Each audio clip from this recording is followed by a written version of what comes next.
Let's get straight to our panel now. In Moscow, we're joined by Sergey Markov. He is a former Kremlin aide and is now the director of the Institute of Political Studies. From London, we have Vladimir Ashurkov. He is the executive director of the Russian Anti-Corruption Foundation, as well as a close ally of one of Putin's fiercest critics, Alexei Navalny. And finally, from Paris is Marcel Van Herpen. He is a Russia expert and author of the book Putin's Propaganda Machine, Soft Power and Russian Foreign Policy. Thanks all so much for joining us on the Newsmakers. Let me begin in London. Vladimir, today the OSCE gave its assessment of the fairness and the transparency of Sunday's election in Russia, and it said that a choice without real competition is not real choice. Do you think the majority of Russians got what they wanted in this election? Well, it's true that these elections didn't have any competition, and their result was determined a long time ago. The list of candidates was carefully engineered so that they don't present really any alternative to Vladimir Putin. There was a lot of pressure to get people to the voting booths. People were bussed on the election day to the voting stations, and with the assumption that they would vote for Putin. And also the election observers have discovered a great number of violations, ballot stuffing, people who voted multiple times. So the results was determined, and I don't think that's what Russian people really voted for. Sergey, I will assume you don't agree. Just, you know, you even cannot imagine how Mr. Ashurkov, far from reality, he lives in all propagandistic tales, fantastic. And, you know, look at the figures. Vladimir Putin got support of the 77% or 56 millions of Russian voters. It's increased from the previous elections from 45. So he got additionally something 20% of the votes, and with very high turnout. Okay. Why? Why? It's very easily because people support Vladimir Putin and Russia. And look, for example, if you believe that's propaganda, look at the figures of the Russian citizens who living abroad in another cities. You can see a huge line near the Russian embassies, and Putin's popularity among the Russians who can watch TV channels of another countries even more, 85%.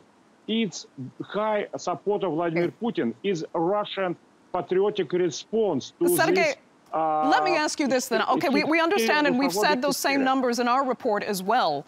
But if Vladimir Putin is so popular that the vast majority of Russians do want him to stay on as leader, why ban Alexei Navalny?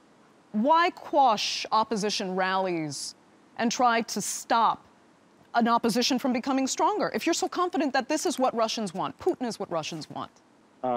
You know, two reasons. And one additional main idea.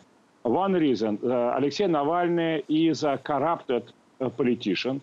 He's been economic advisor to the Russian governor of Nikita Belykh, who is now sitting in the prison, getting 8 years. Alexei Navalny, really corrupted politician. And he not in prison because soft Russian law, but nevertheless, he punished by court, and this court didn't allow him to take part in election because he corrupted politicians by decision of court. Second idea, Alexei Navalny just agent of the international, first of all, American intelligence service community, and they want him to take part in elections. They probably they wanted to kill him to undermine legitimacy. And also, can you imagine how Alexei Navalny could be seriously regarded as an opponent if he didn't support Crimea rejoining with Russia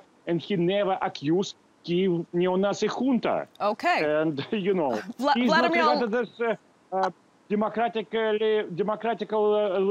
leader. Okay, Vladimir, I'll let you respond to that because it was a direct comment on the candidate that you would have supported if had he been allowed to run. But let me first get to Marcel Van Herpen and just get your thoughts on what you've heard so far. Plus, if you can go on to what you expect for Russia now in the next 6 years under the same leadership. Yes, I think so. It's important, these elections. It's important because of it is the last election between Marx, the last election for Putin, and for the next 6 years he has to finish his job. And Putin is a man with a high sense of mission, and his mission is in fact not to reconstruct and rebuild the Soviet Union, as he himself says, but I think that he has an interest in restoring the Slavic core of the old Soviet Union. That means that he will be more active and even aggressive toward Ukraine, and we can see in the next years a more aggressive policy. We have also seen that in a big speech of March 1st, before the two parliaments, that there was a lot of talk about the new Russian weapon system. It was a rather threatening speech mentioning new huge super weapons. So I think the next 6 years we will see a new Putin, that is the old Putin, but in a more aggressive and imperialist way. Okay. Vladimir, let me get back to you then. I mean, I'd like for you as well to comment on if you believe that is the direction, as Marcel was saying, that Russia is going in. And in that, where does it leave any political opposition to Putin? Sure, I think it's likely that the trends that we've seen over the last term of Mr. Putin, which is international isolation, which is low economic growth, and which is state meddling in all kinds of affairs of society, it's likely that it will continue.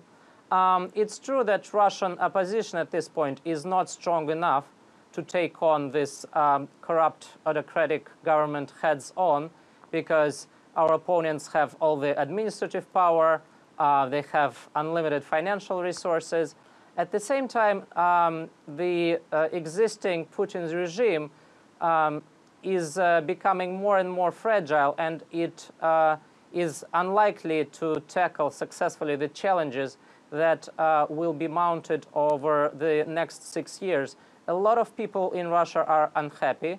The business elite have seen their fortunes decimated by the low economic growth, by the aggressive Russian stance against international community, and they have no access to capital markets. So there are a lot of people who are unhappy at the top, and people with low incomes. They see their real incomes falling.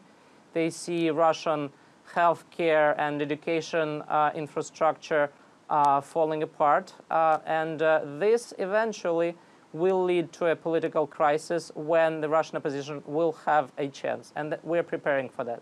Okay, and Sergey, there are also concerns that this is supposed to be a 6-year term for Putin, at which point someone else will run for leadership, but there are many who say that he will either attempt to change the constitution so that he can run again, or do what we saw last time, put himself forward as prime minister, in which case he can actually hold the reins of power and put what some are saying would be a puppet figure up for president. I don't know what will be in 6 years. I suppose that it will be new elections, and I suppose that Vladimir Putin will choose some of the Russian politicians who will continue his political course, because this political course is strongly supported by a full majority of Russian people. So it's reasonable to continue those policy which is regarded by majority of the citizens as right policy with good result. It's exactly Vladimir Putin's policy. And I think now we will have a continuation of Vladimir Putin policy. First of all, the main target will be modernization of Russian economy. It will be not so easy to do in conditional sanction, of course, but we understand that sanction is not because aggressive policy of Russia, but on contrary, sanction is aggression against Russia, who just to protect interests of Russians. And Mr. Ashurkov, I want to recommend you. You should, if you want to be Russian politician, you want to be popular Russian politician, you should defend interests of Russian citizens, but not interests of Russian enemies. And more enemies of Russia attack Vladimir Putin, more Russian citizens support Vladimir Putin. It's absolutely clear. Vladimir, I'll let you respond. If we look at the elections that just happened, there was not a single candidate on the roster of candidates who was against the international isolation of Russia, who was against state meddling in the economy and in society, in private matters of people, who was against increasing military expenditures.